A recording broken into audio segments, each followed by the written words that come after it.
Orson Welles and John Houseman, Mark Blitzstein was a writer who wrote this play.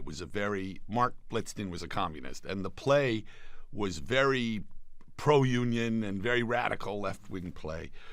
And John Houseman was producing, and Orson directed it on Broadway. And what happened was the theater locals, they said, he's a communist, you can't perform it in this theater.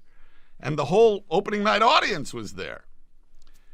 They walked with the entire audience like 10 blocks to another theater and went in the other theater, a closed theater, and then they said, you can't be on our stage. And they said, fine, and the actors did the whole play in the audience. And many years later, Orson wrote a script about it called The Cradle Will Rock.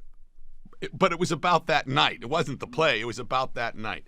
And it was a good script. I mean, really good. And he wanted to direct it. And George Folsey, who I was in business with, George Folsey Jr., we had some lunches with Orson. And Orson, you know, he could be very charming and very funny. And he's like Orson Welles. Like, holy shit, you know. And we were successful at raising some money.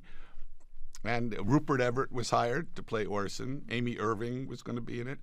And they actually started building sets at Cinecittà in Rome, and Orson was going to make it. And then it's a long story, but the producer named Michael Fitzgerald fucked it up, and it basically the money people pulled out, so it fell apart.